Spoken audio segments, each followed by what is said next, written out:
Street photography is an art of observation and timing, but remaining unnoticed is key to capturing authentic moments. The ability to blend in can make or break your shot, and it often comes down to how you present yourself and interact with your surroundings. Here are some practical tips for becoming invisible in the streets as a photographer. First, blend into the scene. One of the simplest ways to stay unnoticed is by dressing to blend in. Neutral clothing is essential. Avoid bright colors, logos, or patterns that draw attention. Blacks work best.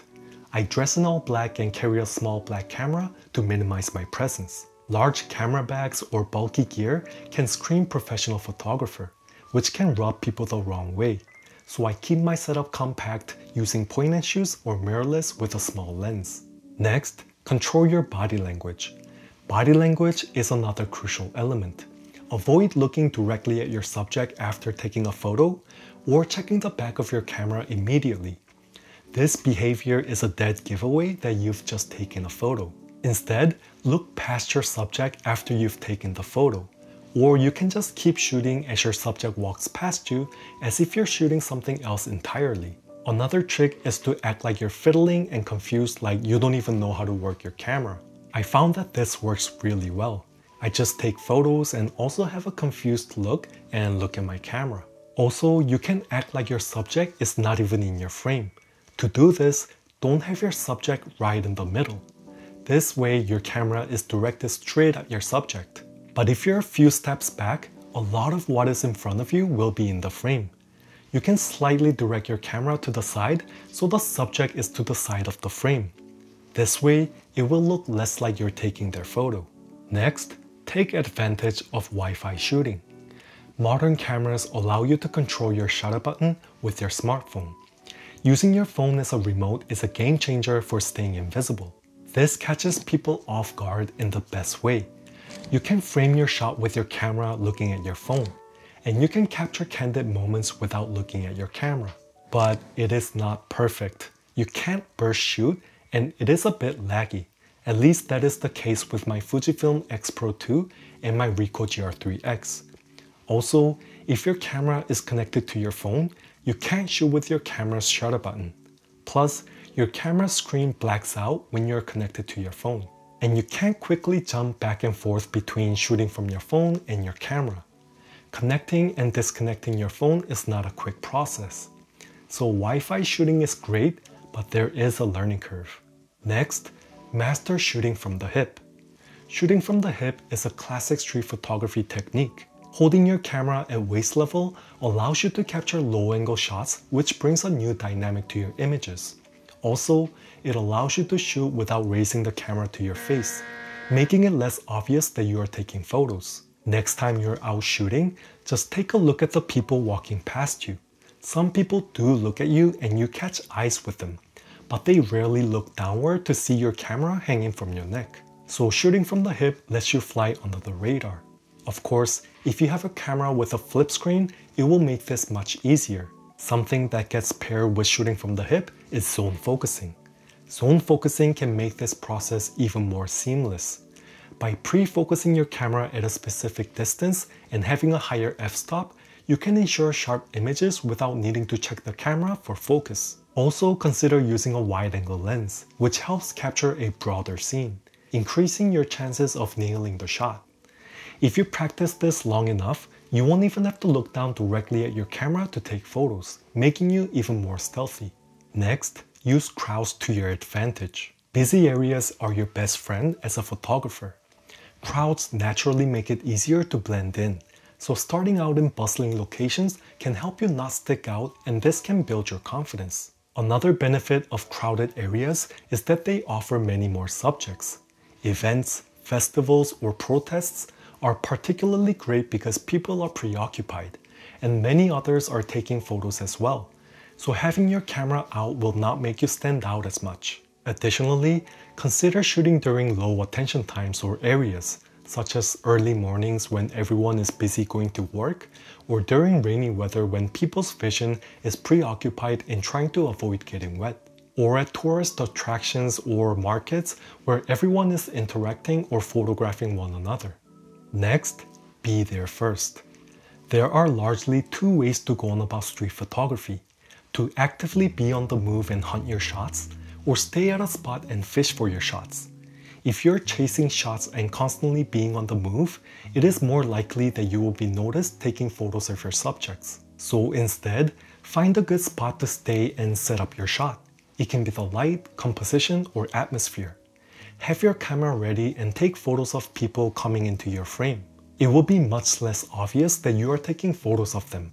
Even if you are noticed, they will think that they got in the way of your shot, making you the victim of the situation. So the worst thing they can do is trying to help you by moving quickly out of the frame so you can finally take the shot.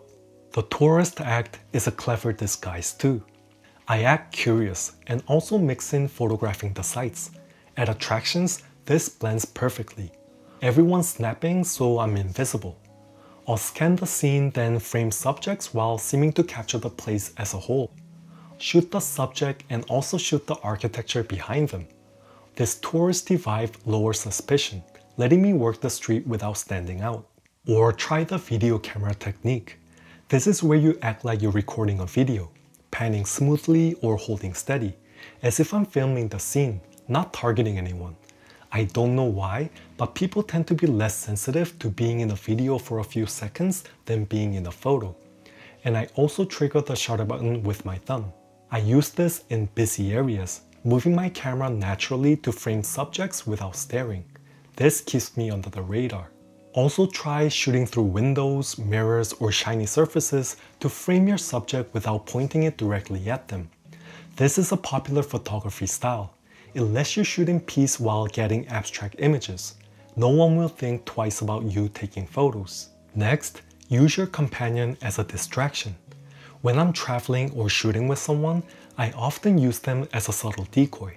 I act like I'm photographing them, but my real focus is the scene unfolding behind or around them. Even if they're not posing, just having them nearby helps redirect attention. People assume you're a tourist taking snapshots for your friend. It's a natural misdirection that lets you blend in effortlessly.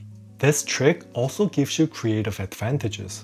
Your companion can become a natural part of the frame, sometimes as a foreground element that adds depth or context to the photo. You get a layered image without drawing attention to yourself. Next, use a longer focal length. This is a pretty obvious one, but one of the simplest ways to stay invisible is to use a longer focal length. 85mm, 105mm, or even 135mm. Lenses like these lets you keep a comfortable distance between you and your subject. From that far away, most people won't even register that they're being photographed. They'll assume you're shooting the background or the architecture. And even if they do notice you, it rarely feels personal. You're not in their space, and that changes everything. Distance also buys you time. When you're not up close, you can observe longer and frame more carefully before you press the shutter. You don't have to rush or react to eye contact. Next, interact and disarm if you're spotted. If you're noticed, a simple smile can make all the difference. A friendly demeanor shows that you don't have ill intentions. If someone approaches you, be prepared with a casual explanation. Saying you're a hobbyist or practicing photography often diffuses tension. Mentioning how the light caught your eye is a universal language among photographers. Have you ever heard anyone who's not a photographer say something like this? The light looked great here. They will leave you alone. But you should know when to put the camera down. Sometimes it is better to let a moment pass. If someone seems uneasy or too aware, I lower my camera and step away. Forcing a shot risks bad energy and worse photos. Instead, I observe the street's flow, watching for patterns to anticipate better moments. Trust me, you didn't miss your best shot. There's always another one waiting. This respect isn't just ethical, it keeps your mind clear, ensuring your work stays authentic and guilt-free. Lastly, this doesn't have anything to do with being invisible, but you should know that people don't really care about you taking photos like you think. So these days, I don't really go the extra mile to stay invisible. I actually do the opposite. I am very upfront about taking photos. I am not intruding or being in people's faces, but I am also not really hiding it, because being too sneaky will make you look suspicious. But nonetheless, these tricks are very helpful. because you need to have a peace of mind to take photos in the streets. If you feel like you're being watched, then you shrink and rush your shot, or even worse, shy away from it. So use these methods to get familiar with shooting in the streets. As you build up your confidence and learn from your own experience that people don't really mind it too much, be a little more open and comfortable with it. So what is your best trick to stay invisible in the streets? Let me know in the comments because I could use your help too. And if this video helped, then please like and subscribe to my channel because it keeps me going. Thank you, and I'll see you in the next one.